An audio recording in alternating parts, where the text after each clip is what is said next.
Good afternoon, everybody.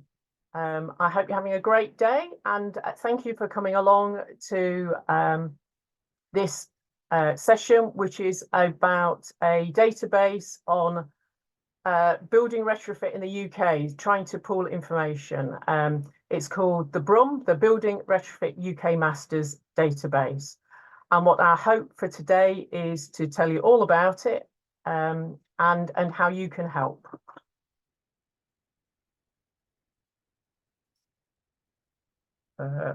Yes. Just going through what we're going to cover today. It's in all we'll be through within the hour. I'm going to do a short introduction. My name is Diane Hubbard, and I'm one of the people that's behind this, and just want to talk about the motivation really and why we're doing it, and then big thanks to everybody that's coming along to help me in terms of speaking. So we've got Marianne Heaslip here, Sam Organ and Sarah Edmonds, explaining, sort of giving their slants on why the database is important and how we can use it. And then we're going to talk a little bit about how you can help us with achieving what we need to here. And then we're going to have an opportunity for questions afterwards. So let me explain what it's all about. So there's two aspects to this database. One is it's a location for pooling completed master's research and allowing us to access the information on a wider basis. We're not talking about uploading the theses themselves. What we've got is outline of information, including information about the topics that the research relates to, and there will be an abstract for that particular research. At all points, the author of the research remains in control, and you're able to search in a series of relevant topics in order to find the research that is relevant for your own use. Now, if you find something that is relevant to what you're looking into, then you place a request to view that research, and that request goes through to the author, and then they can choose whether they respond to that or not. And we would encourage them to respond and forward a copy of their research. But if they choose not to, that's entirely up to them. So the author is in control of what they're putting on there. But this all relies on getting some information actually onto the database. So an important aspect of this is to upload, if you've done some research, to actually upload the details of your research onto the database, so that it enables us to understand what's out there and what people have done, and to hopefully move forward from that. The other side of it is sort of, rather than looking backwards, looking forwards. What's going on at the moment, really. So, I mean, something I come across quite a lot. So I work in the field of reducing energy use and looking at the carbon side of things. And the thing that comes up quite often is people are maybe asking the same questions, or people have potentially they've got a project and loads of data and they're not quite sure what to do with it, or students get in touch with me who are looking for projects to actually pursue and to research. So the second part of this is the current research network. So what's out there at the moment? What are people actually trying to look into? So trying to look forward as well, and hopefully, that will also eventually then feed into the completed research going onto the database.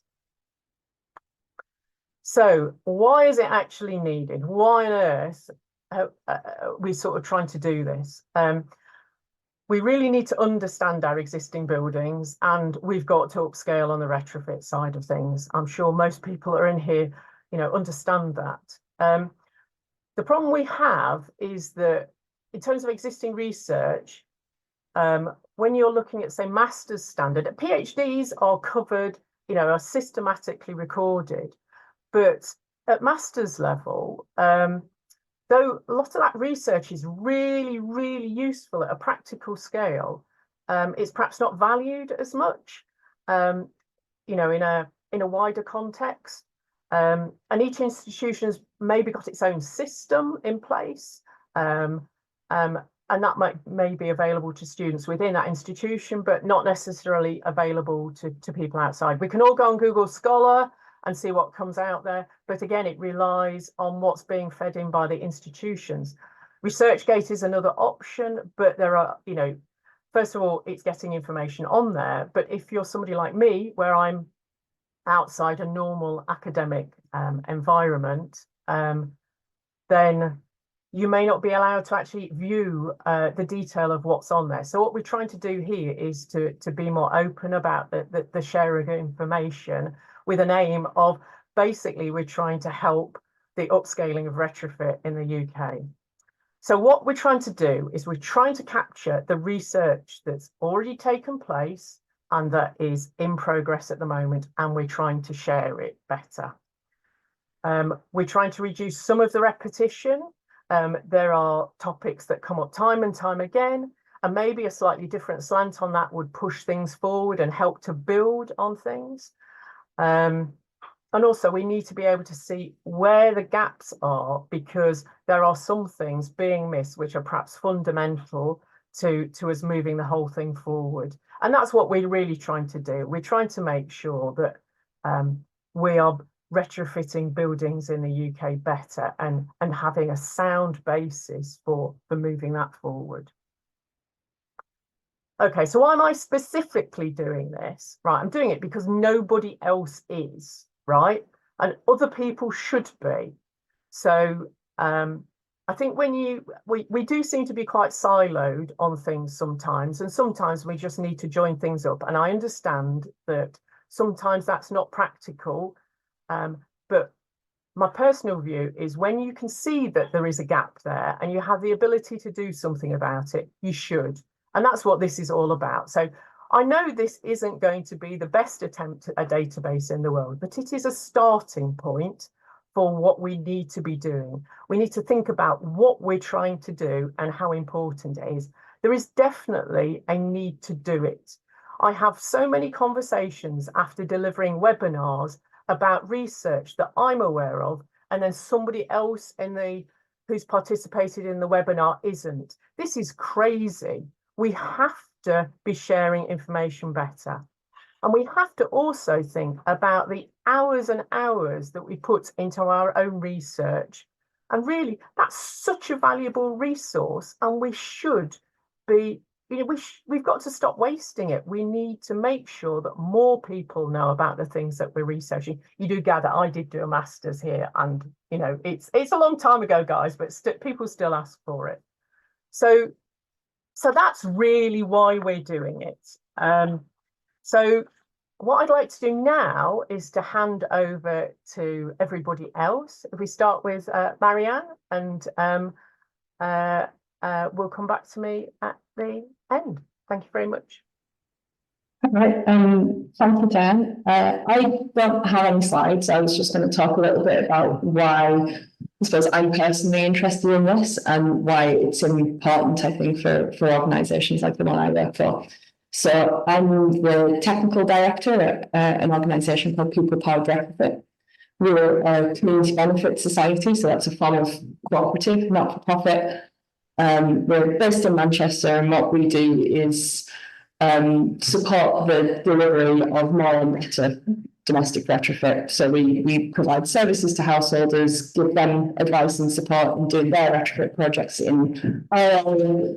And then we also provide support, kind of peer learning opportunities, mentoring, all that kind of stuff to other community energy organisations who want to do the same thing in their area, alongside research and software and all sorts of things.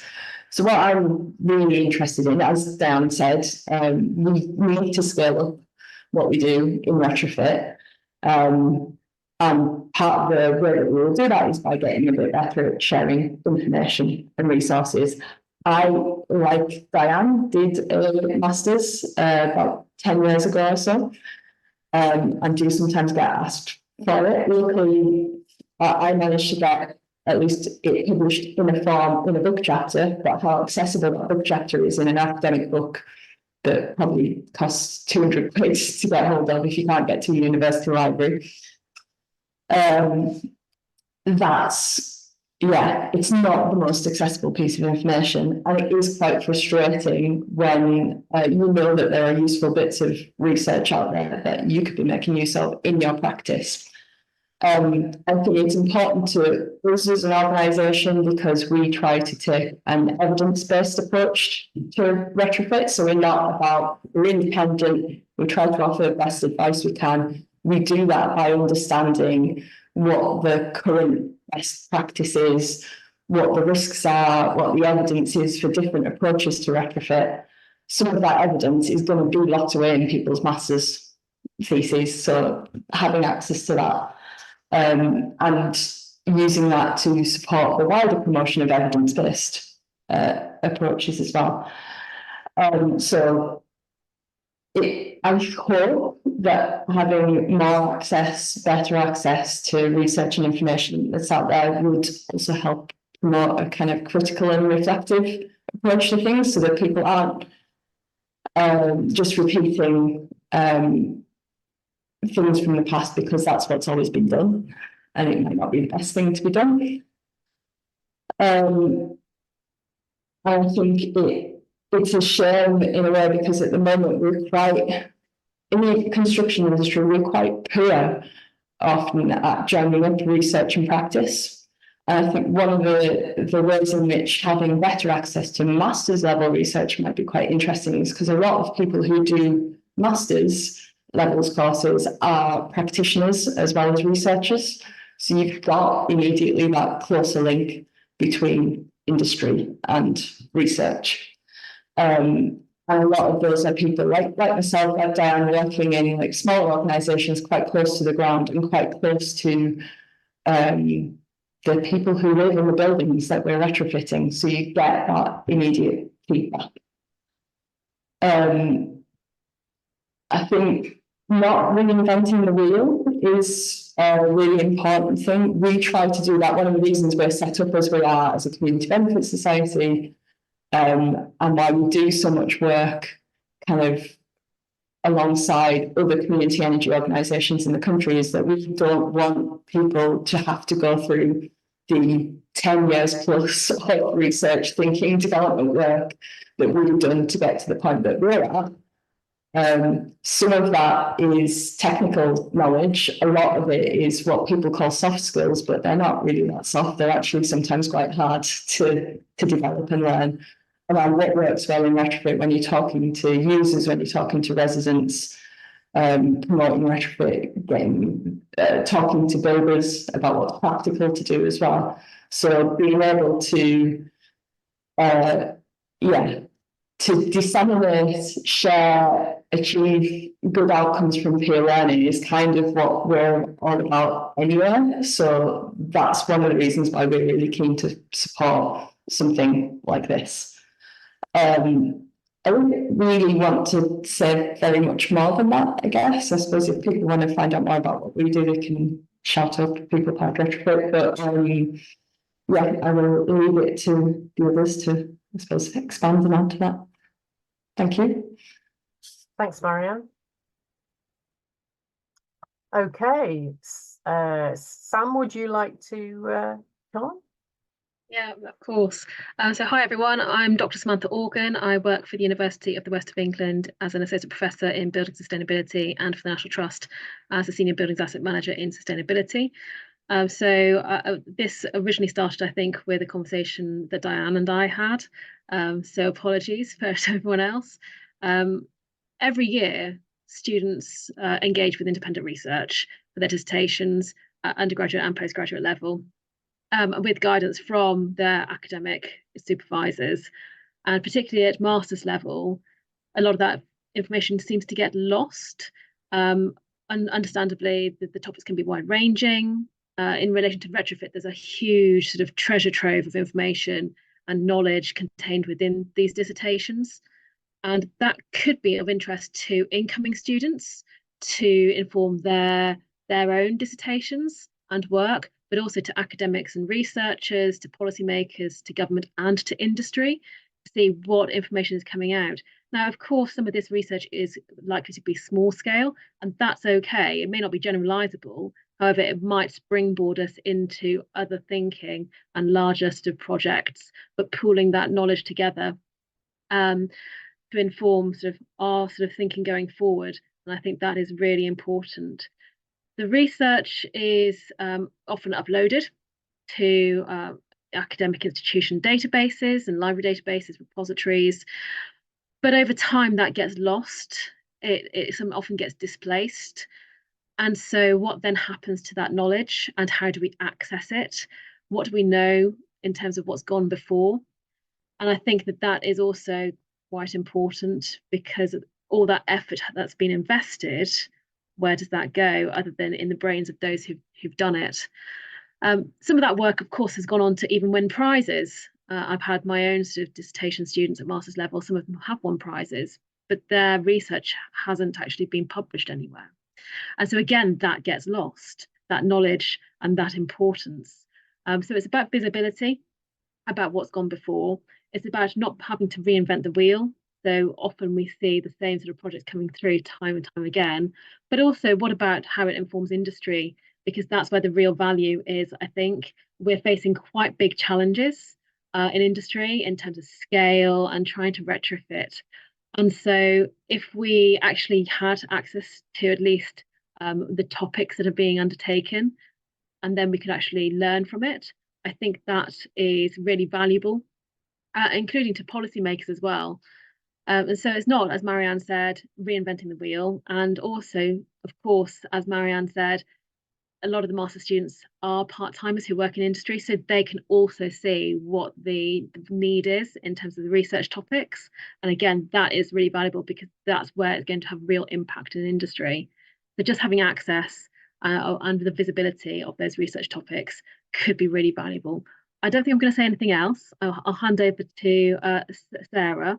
And yeah, thank you for listening.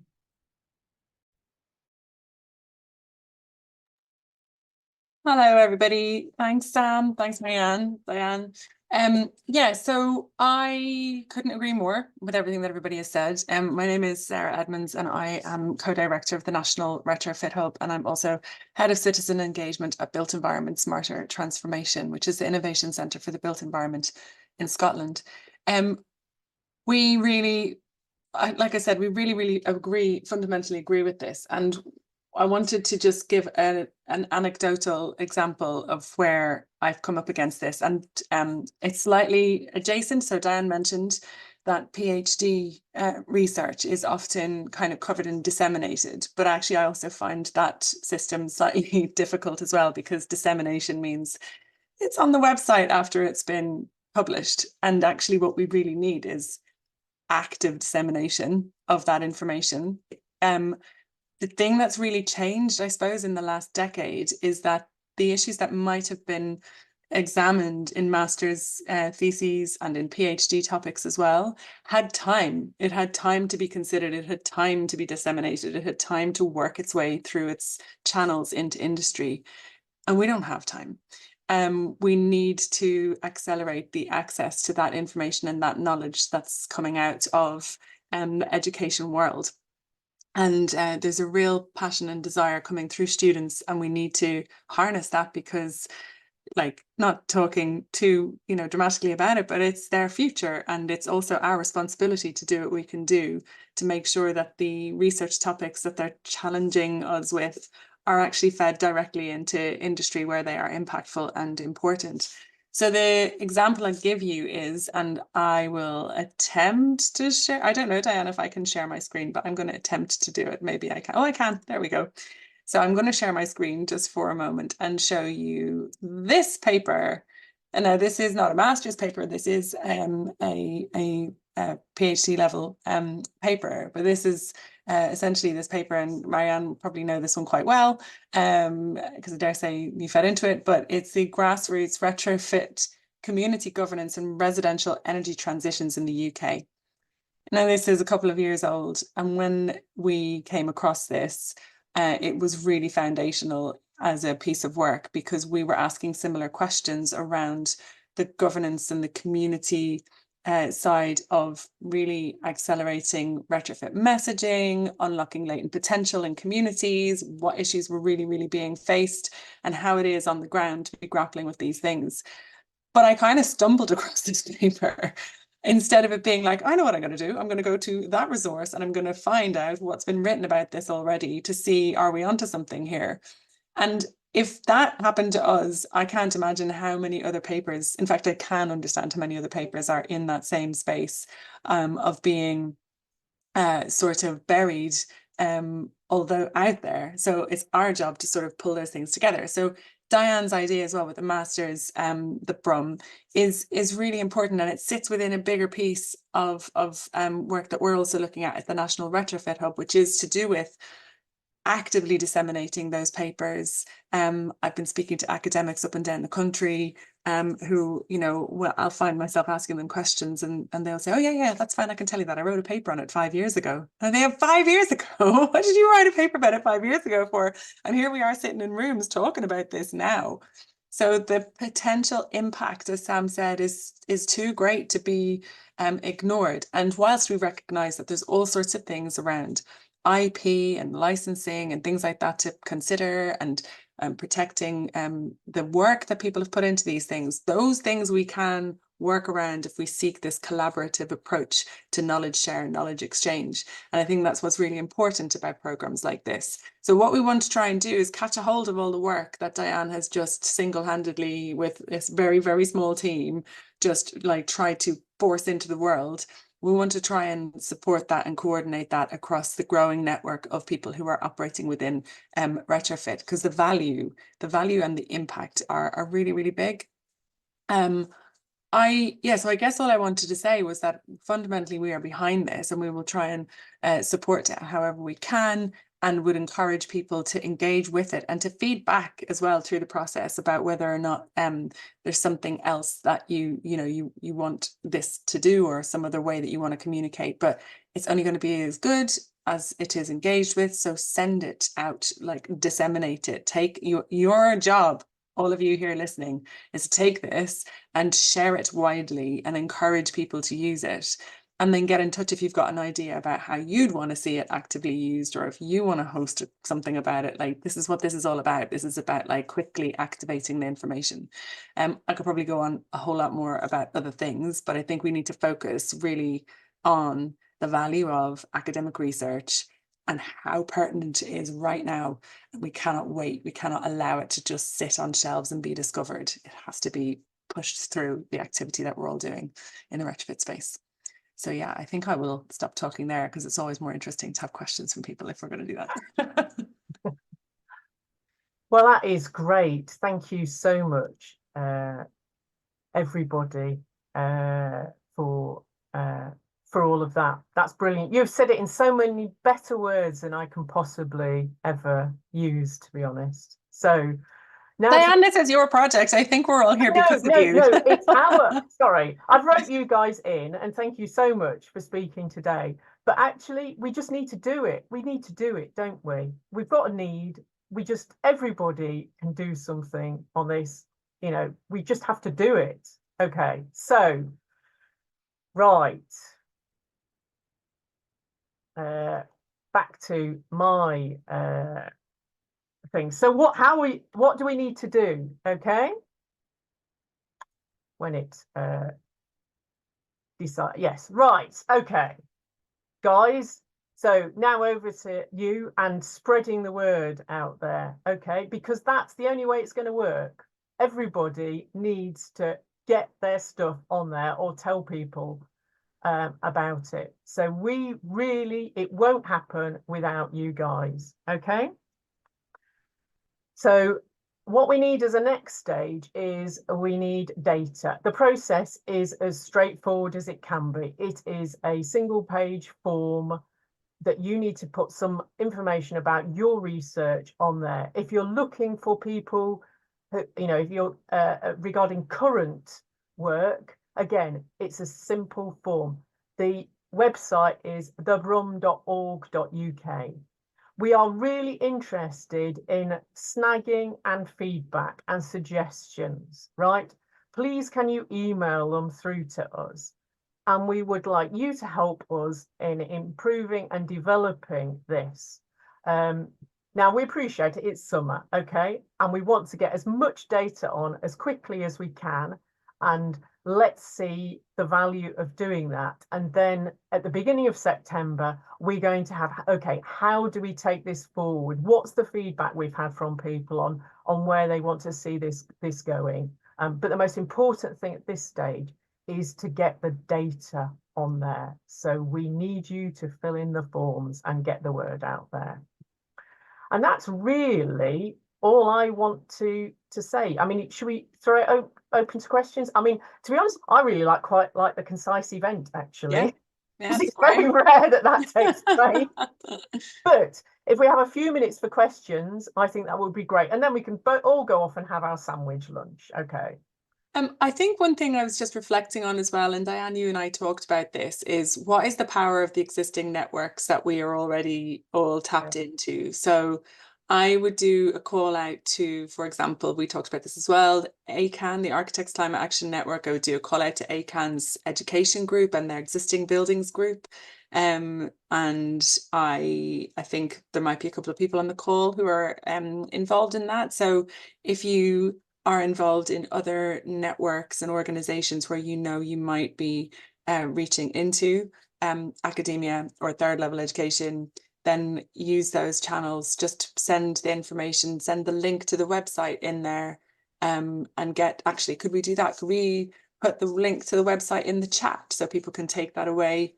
Now I can have a look on my screen as well. But I think it's leveraging your networks and not feeling like, oh, but I don't have a master's or I didn't do it. Like, but you'll know people who do, and people who are involved in, you know, places like CAT. This is Centre for Alternative Technology. I won't name any names, but I see some people in the room who are definitely connected to CAT. Yeah, and doing all of those sorts of things. So that would be great. Great. Okay.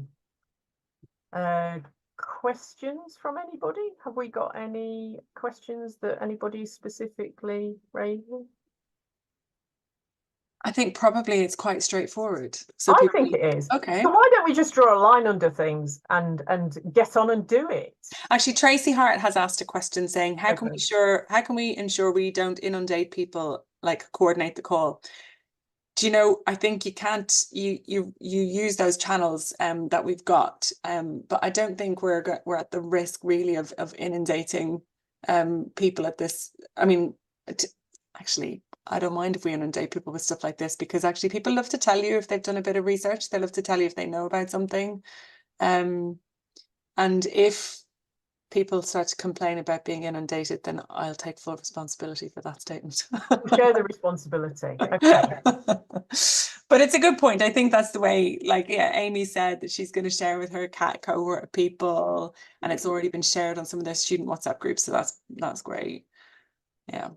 But isn't just about CAT. Come on, there's loads of other places out there, you know, either starting departments or well-established ones. We need everybody. So what about things, you know, there's all sorts of education networks as well, like SCOSA and others. So I think going through getting it on those newsletters, getting it out to REBA and the RIAS and other organizations as well. And now Cloudy has put the link to the website in the chat. But I think maybe there's something about just, yeah, going to those organizational levels to get them on people's newsletters. And I'm sure the AECB have already shared it in there, as I saw it there, and we promoted it in the National Retrofit Hub, and we'll continue to do those things. So yeah, big call outs, I suppose. Just do it. Okay, guys, don't think somebody else is doing it. Just do it. I've set all the website, guys. Come on, I've done my bit. You have. Right. Yeah, wonderful. Well done, Dan. Okay. You're relieved. Okay. So, I mean, I think that's great. I think we've conveyed what we wanted to convey. Please get out there, and we just need people to upload it. Okay. Smash. Right, okay, and I think on that note, we should say thanks very much for coming along, and please share this as much as possible. Thank you, and thank you guys for being, really appreciate Thank it. you. Thank you, Dan, for doing all the hard work. Yeah, this is the easy bit. Hopefully see you for another conversation soon, okay? We can do this, guys, come on. It's important, isn't it? It is. Thank Thanks, you. Diane. Take care. Bye. Bye.